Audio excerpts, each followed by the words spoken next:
pero le tengo noticias al jefe de gobierno. A la gente se le gana con acciones, no con banderas de colores. ¿Colosio iba a cambiar a México o solo fue un gran impostor? El populismo aquí tan en boga es básicamente un espejo de la democracia.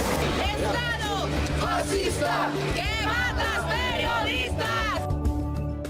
¿Qué tal? Sean bienvenidas y bienvenidos a También Opinamos. ¿Cómo están? Es un gusto saludarlos en este nuevo video. Bueno, hoy tenemos la oportunidad de conversar con Humberto Hernández Haddad, quien es cónsul de México en San Antonio, Texas. Ha sido diputado, senador, escritor, jurista. Y hoy conversaremos con él vía telefónica acerca de un tema importante. Él escribió recientemente un libro titulado El Eslabón Perdido, la historia secreta de los magnicidios que cambiaron la historia de México. Y bueno, pues vamos a conversar sobre este libro muy interesante que ha presentado. De hecho, hace 8 días estuvo en la fiesta del libro y la rosa en la UNAM y ahí comentó brevemente su libro. Licenciado Humberto, ¿cómo está? Buenas tardes. Mi estimado José Luis Medina, buenas tardes. Pues muy atento a tu espacio de análisis y de información. Y déjame comentarte, venga, estamos saliendo de una interesantísima reunión en el Senado que organizó la Semana de la Seguridad Social para analizar desde la Cámara, donde los senadores ven los problemas del federalismo mexicano, ver en esta ocasión los temas de pensiones, jubilaciones, salud, vivienda y empleo. Todo lo que hace el edificio de la Seguridad Social. Y al escuchar a los ponentes que vinieron de Argentina, Brasil, Chile, Colombia, Perú, más una amplia gama de especialistas mexicanos que participaron, me queda claro que hay que ver con optimismo y con mucho compromiso el futuro de México, porque es un país con inmensos recursos humanos y recursos naturales, que tiene una acumulación de déficits que ya no son justificables. ¿Cuáles son esos déficits? Hay un déficit de constitucionalidad, de legalidad, hay un déficit de transparencia y rendición de cuentas, hay un déficit de seguridad social en materia de empleo, vivienda, pensiones, jubilaciones y salud, hay un déficit de confianza. Con esto ya me adelanto a decirte que me queda claro al salir hace unos minutos de la sesión de Seguridad Social en la Cámara de Senadores convocada por la Comisión de Seguridad Social que preside el senador doctor Fernando Mayans Canaval y de la cual es secretario el dirigente nacional de la CROM, el senador Isaías González Cuevas, que debemos ver con mucho compromiso el futuro de nuestro país. No le falta nada a México, nada más voluntad de que nos pongamos a hacer las cosas con transparencia, rendición de cuentas, constitucionalidad, legalidad, seguridad social, y ya no incurrir en el déficit de confianza y el déficit de compromiso con nuestro propio país. Pues es muy interesante esto que nos comenta en torno a este tema, a este foro. Inclusive, déjenme, bueno, ya que comienza por esa parte y adelantando un poco a la entrevista, hace 8 días, como mencionábamos, estuvo usted en la fiesta del libro y la rosa, hablando sobre la importancia de los libros y la política, y hubo una frase que me gustó que usted dijo, lo cito textualmente. Usted hizo un llamado a los jóvenes para que se apuren, para que nos apuremos, porque les están robando el futuro. Pues esta frase que dijo, contundente con esto que nos comenta, pues sin duda es un punto para reflexión sobre la situación del país. Pues mire, tengo la obligación de decirlo con la mayor legitimación por 2 razones. Cuando en México se tomó la decisión de reformar la Constitución para que hubiera diputados federales de 21 años, yo fui quien estrenó esa reforma constitucional como diputado federal a los 21 años. Y cuando se decidió que la reforma constitucional era para que hubiera senadores de 30 años, a mí me tocó ser el joven mexicano que estrenó a los 30 años la reforma para ser senador de la República. Van a ir avanzando en el tiempo nuevas oportunidades, cada vez con nuevas reformas y oportunidades para la juventud, pero hay algo que sí creo importante que sepan. Venga. Para estar listos para las nuevas oportunidades que vendrán para la juventud de México, tienen que prepararse y tienen que tener memoria histórica, porque si creen que ya todos lo saben, están cayendo en una trampa propia de los jóvenes del milenio, que creen que todos lo saben y no saben nada, especialmente no saben cómo fue que llegó México al punto donde hoy se encuentra y cuál es la acumulación de contenidos obligacionales, no solo de la deuda externa, los contenidos de obligaciones de seguridad social y de una deuda con nosotros mismos, que es una deuda institucional en materia de legalidad, de justicia, que los jóvenes van a necesitar resolver en una alianza con quienes tienen la experiencia. En esto quisiera citar al maestro Jesús Reyes Heroles, que siempre remarcaba que en política el binomio invencible lo hacen la juventud y la experiencia. Hay que juntarlas en este momento, porque además de que tenemos ya una acumulación de temas muy importantes en la vida interna del país, se vino a presentar además un interesantísimo cuadro internacional con nuevas tensiones, riesgos y también oportunidades. Me refiero en la arena internacional a la inevitable revisión que van a tener varios tratados, no solo el Tratado de Libre Comercio para la América del Norte. También va a surgir una nueva arquitectura comercial internacional en la inserción de México en la cuenca del Pacífico para una relación tan importante como es la relación del continente americano con los nuevos actores del comercio internacional en Asia, China, Japón, Corea del Sur, Vietnam, etcétera. Todo esto plantea una oportunidad para que México tenga un rol activo, propositivo, en la construcción de ese nuevo sistema de relaciones internacionales que está por redefinirse. El actual sistema de relaciones internacionales está crujiendo, está en la antesala de cambios muy importantes y por eso México tiene que estar preparado y participativo. Pues sin duda es interesante esto que nos comenta y me gustaría comentarlo más adelante de la entrevista porque creo que es fundamental e importante, sobre todo por los tiempos que vivimos. Ahorita había dicho algo que me parece importante y fundamental, que los jóvenes y la ciudadanía en general debemos de tener memoria histórica. Pues cómo su nuevo libro, El Eslabón Perdido, abona al conocimiento de esa memoria histórica. Efectivamente, la editorial Penguin Random House ha publicado en estos días un libro que lleva por título El Eslabón Perdido.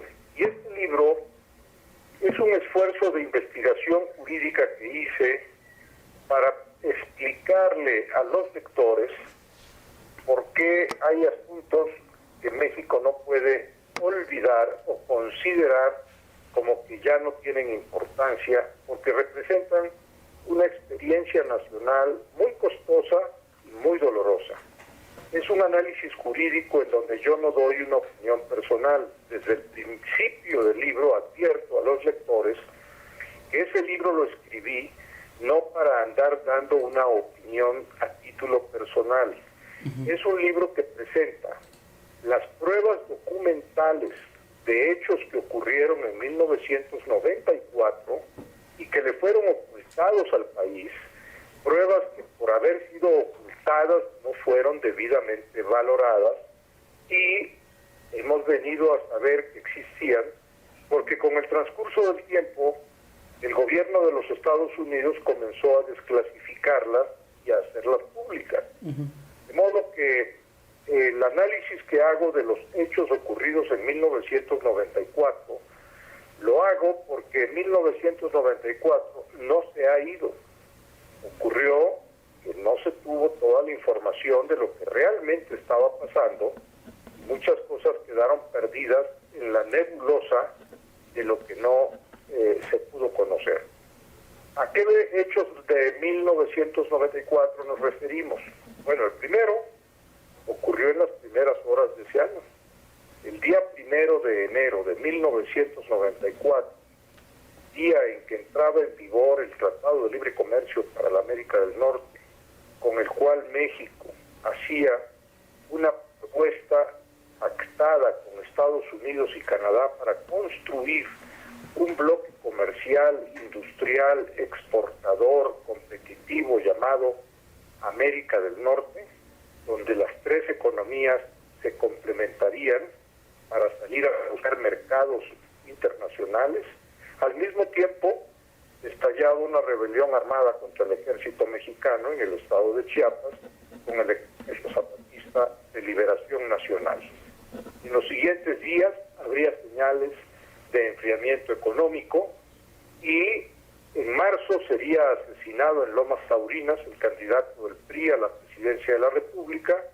Vendrían otras señales de fuga de capitales. El 28 de septiembre de 1994 sería asesinado el secretario general del PRI. Habría más señales de fuga de capitales.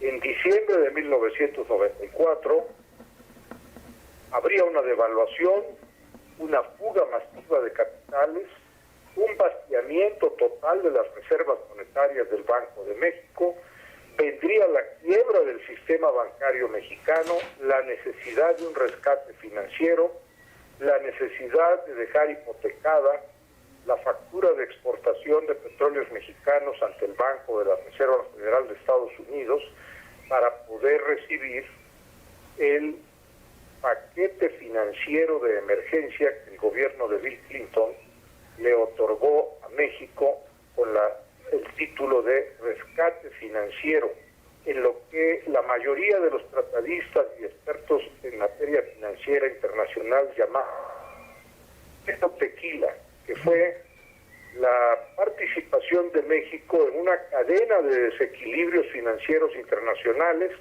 Brasil tuvo su efecto samba, Argentina tuvo su efecto tango y México aportó el efecto tequila, que nos costó la quiebra del sistema bancario nacional, la necesidad de un rescate bancario llamado Fobaproa-IPAP.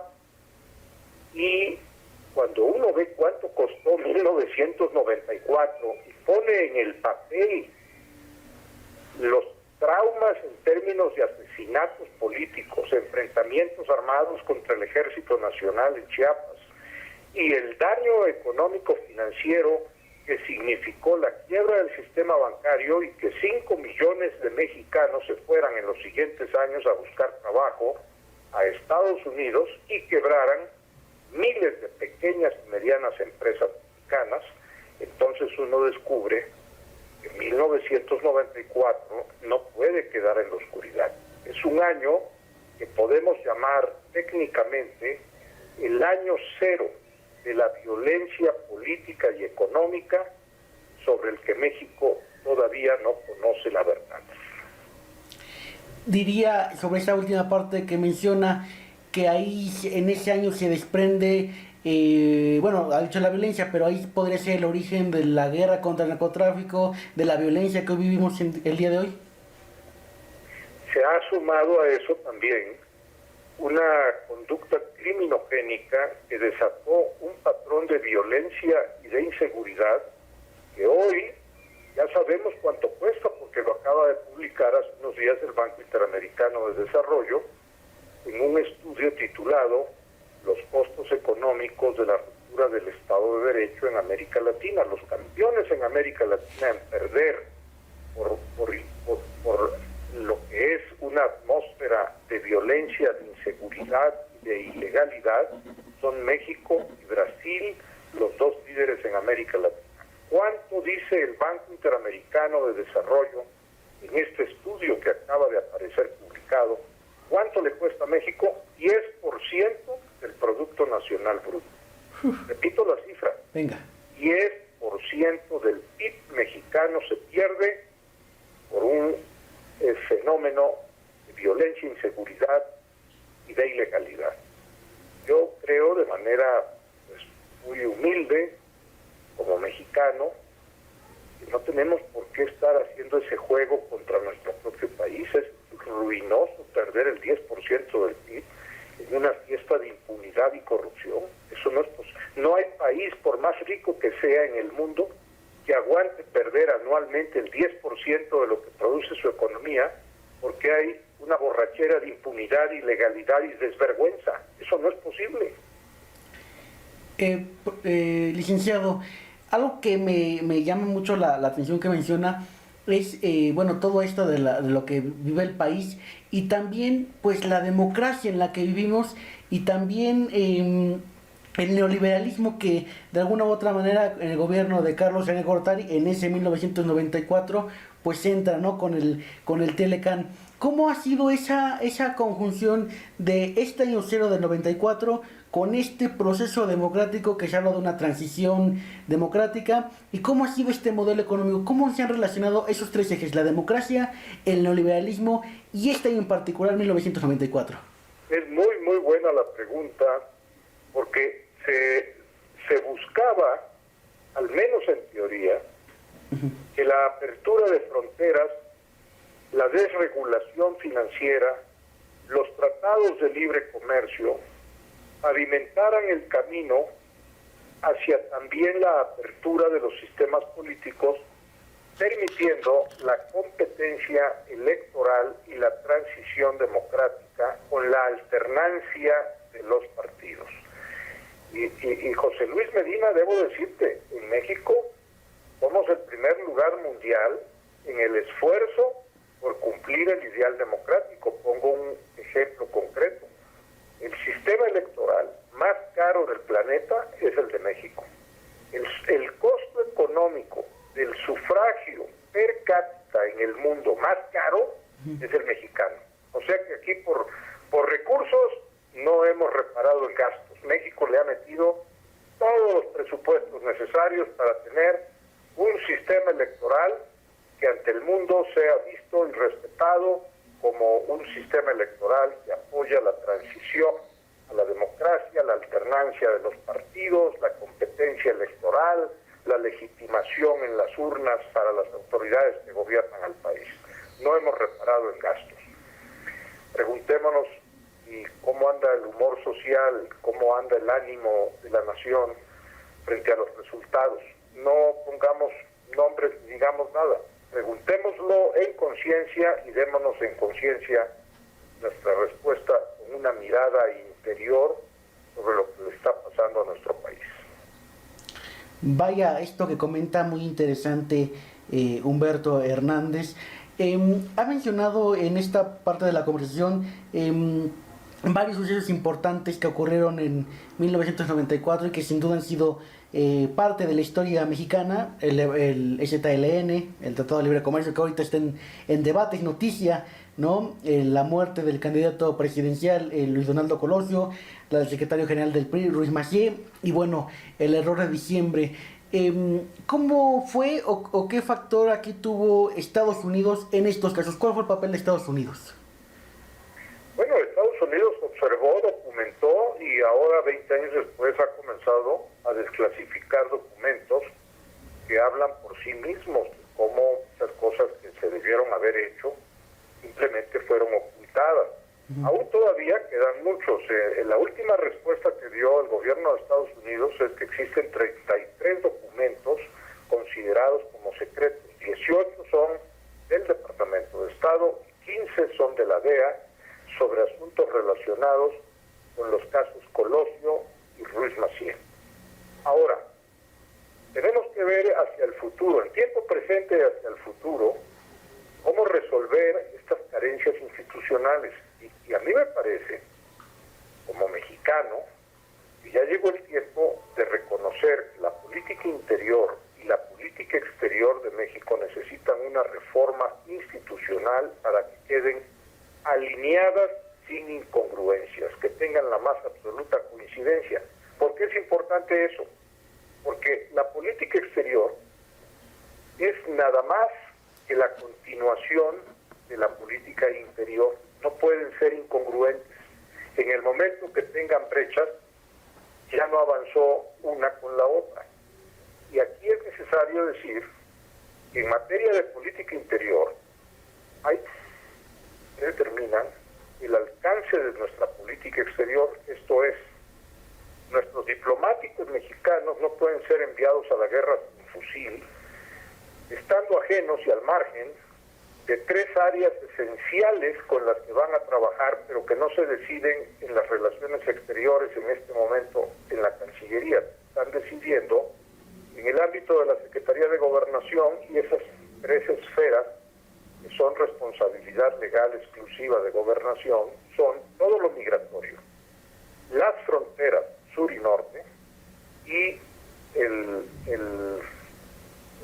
desempeño, actuación de las agencias de seguridad nacional, todo el trabajo de inteligencia en relación con la seguridad del Estado mexicano. Repito, migración, fronteras e inteligencia.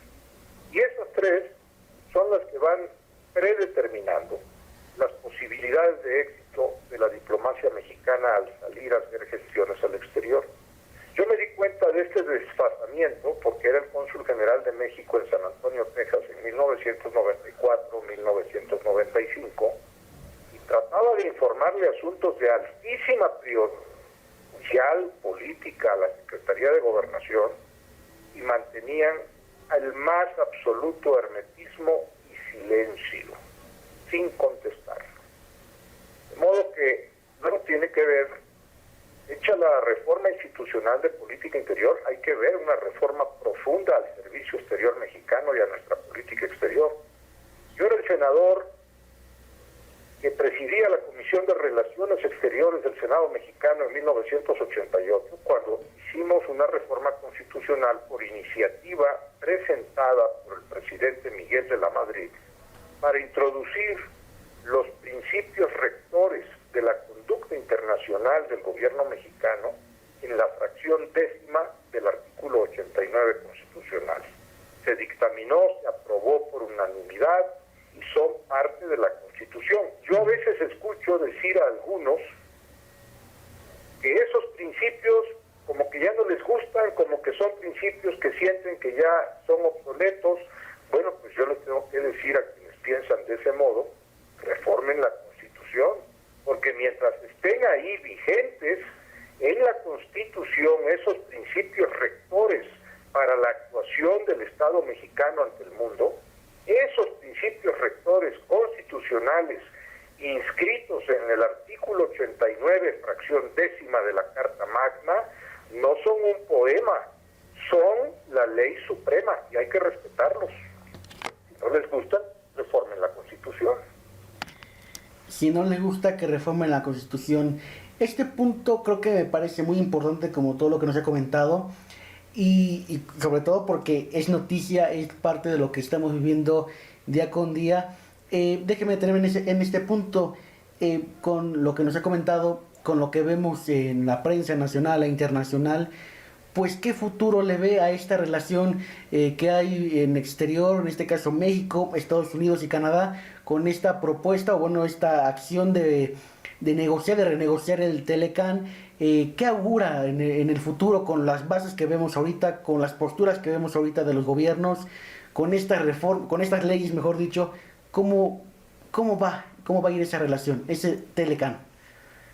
Pues es la oportunidad de propiciar un consenso nacional con todos los sectores productivos del país, con todos los sectores que deben de aportar para un sólido consenso nacional, con su trabajo, con sus ideas, cuáles van a ser las nuevas obligaciones que México va a adquirir frente a sus principales socios en el comercio internacional. Y esto no solo es con Estados Unidos y Canadá, con quienes tenemos la mayor parte de nuestra actividad de intercambio internacional. Hay que también ver todo lo relativo a la relación económica de México con la Unión Europea, la importante relación política, económica de México con Centroamérica y América del Sur y el Caribe, y la inserción de México en esa cuenca económica del Pacífico, que ya hoy representa el 60% de la actividad económica mundial y que nadie puede ignorar. Entonces, en los 4 puntos cardinales, para donde volteemos a ver, México tiene necesidad de trabajar rápidamente, con mucha precisión, mucha información, cuál es el papel y las oportunidades y retos que tenemos en los nuevos mercados emergentes, las nuevas alianzas, bloques que están surgiendo. Por eso es importante revisar el funcionamiento de nuestra política interior, especialmente en todo lo relativo a migración, fronteras y seguridad nacional, y revisar el funcionamiento de nuestro servicio exterior mexicano, que requiere de una reforma urgente, profunda, que la actualice, que convierta a la diplomacia mexicana en un cuerpo de internacionalistas altamente calificados, dotados de tecnologías de punta, para que se haga un trabajo de inserción, participación eficiente de México en la comunidad mundial. Esto que nos comenta es muy importante y me surge una pregunta que creo que a muchos nos ha surgido. ¿Por qué nos ha hablado de la importancia de tener una política exterior, y creo que coincidimos con la mayoría con usted, pero por qué México es importante para el mundo? ¿Qué representa México ante el mundo con todas sus visiones, con todo lo que hemos conversado ahorita de lo bueno y de lo malo? ¿Por qué México es fundamental para el mundo? Pues por dos razones que la geografía no las escogimos nosotros, nacimos con ellas, marcados por la geografía del planeta. México es un puente entre las potencias del norte, representadas en este caso por nuestro vecino al norte, Estados Unidos, Canadá, y la relación con las economías emergentes representadas por los países de América Central, América del Sur y el Caribe. México está exactamente a la mitad de esa relación, que le toca asimilar y buscar en equilibrio una inserción eficiente. Pero por el otro lado, este es el segundo factor, México es un país bioceánico.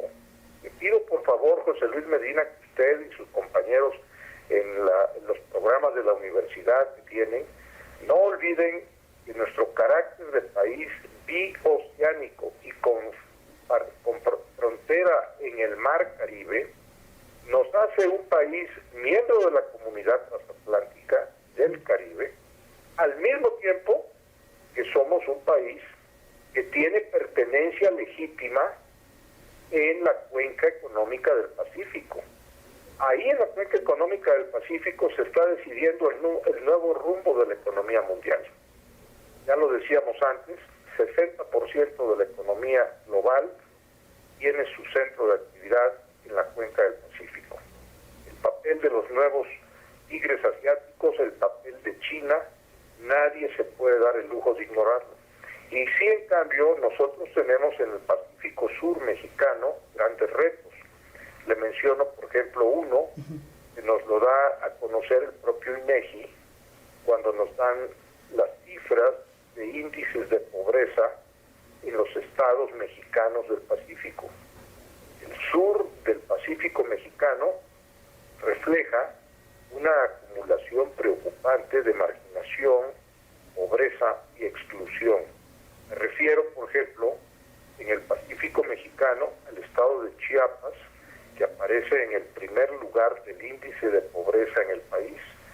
Y sumemos a Chiapas, Oaxaca, y luego Guerrero, y luego los problemas y conflictos de Michoacán. Y entonces tenemos que el Pacífico, que está convertido en el nuevo foco de la economía mundial, para México tiene la urgencia también, no solo de participar en el comercio de la cuenca del Pacífico, sino de rápidamente desarrollar la infraestructura y los programas de transición educativa y habilidades productivas para esos estados mexicanos que están en la costa del Pacífico y que van a tener tarde o temprano un encuentro en la competencia económica internacional con los tigres asiáticos. Pues vaya que sin duda es importante México para el mundo. Déjeme ir regresando al tema de, bueno, es parte de esto que hemos conversado, pero algo que me parece fundamental y también para ir aterrizando en la conversación. Sin duda lo que hemos mencionado en la conversación, los magnicidios Colosio, Ruiz Massieu, son importantes y no deben de quedar en el olvido. Déjenme preguntarle, a raíz de la presentación de su libro, se ha dado entrevistas en varios medios de comunicación y le agradecemos que también en este medio, en También Opinamos, haya aceptado conversar sobre su libro. ¿Cuál ha visto en este poco tiempo las reacciones de la publicación de su libro? Positivas, un gran interés por parte del público. La editorial Penguin Random House ha hecho un gran trabajo editorial. El libro, le repito, no es un libro para que yo ande dando una opinión de carácter personal, a título personal. El libro tiene un conjunto de pruebas documentales que se desconocían en México y que cuando el lector ya las tiene a la vista, pues ya tiene su propia opinión frente a las documentales, porque hay en la vida un ejemplo muy concreto de la verdad, y es que los hechos hablan. Entonces en su libro hay hechos. Y pruebas. Y pruebas. En este tiempo han pasado bastantes años, desde 1994 a 2017, y pues bueno, hay, como habíamos mencionado al inicio, ¿no? Los jóvenes a veces no toman, pues le dan cierta relevancia a lo que ocurre en el pasado, pero precisamente este canal es dirigido a jóvenes, que nos escuchan y nos ven jóvenes. ¿Cuál sería la invitación de que jóvenes, a estos famosos millennials, pues lean, se acercan a lo que ocurrió hace pues bastantes años? Pues una que es esencial en defensa de los intereses de la juventud de México, que sepan cómo llegó el punto en el que se encuentra. Que no piensen que México nació con ellos. Reciben instituciones, reciben una herencia cultural, histórica, también reciben una deuda a pagar. Aquí hay que hacernos una reflexión. El papel del Estado moderno no es solo para transferir el pago de la deuda externa a las nuevas generaciones, también debe de entregar cultura, educación, instituciones. Yo he dedicado muchos años a estudiar teoría general del Estado y derecho constitucional, y me doy cuenta que puedo ya, por mis propias reflexiones, proponer una definición sobre qué es el Estado. El Estado, al que muchos le tienen miedo porque piensan que el Estado es un ente autoritario. En realidad el Estado es indispensable en una economía de mercado para que una economía abierta, democrática, Bueno. Se cortó la comunicación. Estoy aquí oyéndolo muy bien. Venga, recuperamos el hilo de lo que está. ¿Dónde nos quedamos? En lo de que, bueno, pues, porque era importante que lo leyéramos los jóvenes. Y que se sepa que el papel del Estado no es el de un ente autoritario, abusivo, al que hay que tenerle miedo. No, el Estado somos todos, porque el Estado es la personalidad jurídica de la sociedad políticamente organizada. La sociedad, cuando está organizada, asume una personalidad jurídica llamada Estado, y en este caso nosotros, que estamos aquí hablando y alguien nos está escuchando, pues somos parte de un ente llamado el Estado mexicano. ¿Cuál es la definición que decía José Luis? En lo personal, después de varios años he llegado a considerar que es la que más me convence y propongo. El Estado es la entidad que recibe todo lo que entregan los que ya murieron para ponerlo en manos de los que no han nacido. Ese es el papel del Estado. Cuidar cultura, idioma, educación, patrimonio histórico, muebles, inmuebles, territorio, derechos históricos, una memoria de identidad nacional. Eso es lo que tiene que hacer el Estado. No nada más transferirle el pago de la deuda externa a los jóvenes que ya entren en edad de trabajar para que se encarguen de pagar lo que años atrás alguien contrajo como deuda.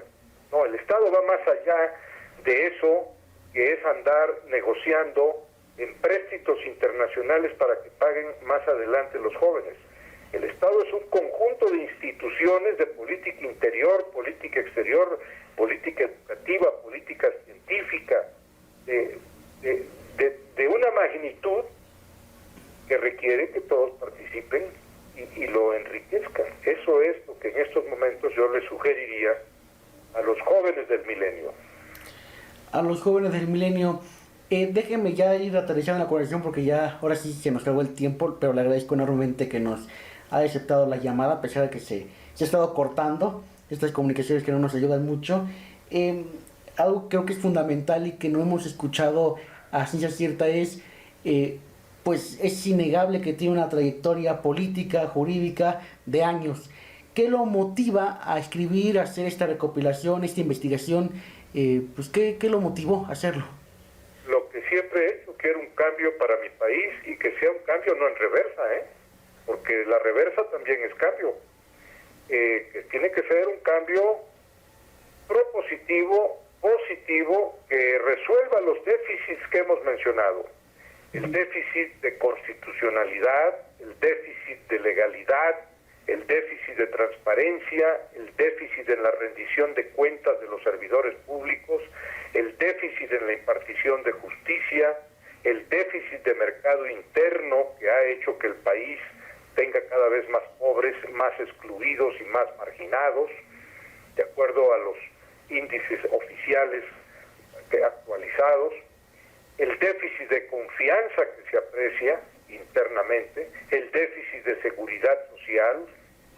Toda esa lista de déficits son los que nos deben de motivarnos y ver con optimismo que, mi estimado José Luis Medina, a México no le hace falta nada para resolverlo y resolverlo exitosamente. Todo es cuestión de un acto de voluntad y de conciencia nacional. ¿Qué me motiva para decir esto que estoy planteando, los libros que he publicado? Estoy convencido que llegó el momento de darle a México un cambio positivo para dejar la simulación y asumir responsablemente el futuro de México, que es muy promisorio. Fundamental esto que nos comenta, y ahora sí para concluir, licenciado, el México de 1994 sin duda es diferente al México del 2017. Este México que vivimos en 2017 es peor, es mejor que el del 94. Es diferente, pero es muy peligroso, así lo indican las estadísticas que muestran que ya hemos rebasado en los últimos 10 años la pérdida de más de 150,000 vidas de connacionales en un clima de violencia y de inseguridad. Eso no se justifica bajo ninguna óptica. El país tiene que entrar a un ciclo constructivo, pacífico, productivo, que capitalice a las personas, a las familias, a las empresas, que propicie la transferencia de tecnología, la competitividad y la productividad, la ocupación, el empleo, la seguridad social. Todo eso tiene que atraer nuestro mejor esfuerzo. La parte de si somos igual al México de 1994 se reduce simplemente, es un México diferente que nunca nos imaginamos que llegaría a tener un grado de conflicto violento en lo interno, donde más de 150,000 personas ya perdieron la vida. Hay que cambiar ese rumbo urgentemente. Hay que cambiar ese rumbo urgentemente. Coincido con usted, Humberto Hernández Hassad, quien fue cónsul de México en Texas, senador, diputado, ya lo decíamos, jurista y también escritor. Le agradezco enormemente que nos haya tenido la confianza de conversar con nosotros. Es importante conocer estos temas, analizarlos, aprender de ellos y bueno, pues no perder esa memoria histórica, no perder el pasado, porque pues sin duda es fundamental conocerlo. Pues le agradezco enormemente que nos haya tomado la llamada. Pues José Luis Medina, te deseo mucha suerte en sus estudios universitarios, a Gracias. usted y a sus amigos que tuve oportunidad de saludar en la fiesta del libro y de la rosa en la UNAM hace unos días. Así es. Mucho éxito y estamos en contacto, José Luis. Claro que sí, que esté muy bien, buena tarde y hasta pronto. pero le tengo noticias al jefe de gobierno. A la gente se le gana con acciones, no con banderas de colores. ¿Colosio iba a cambiar a México o solo fue un gran impostor? El populismo aquí tan en boga es básicamente un espejo de la democracia. Estado fascista que mata periodistas.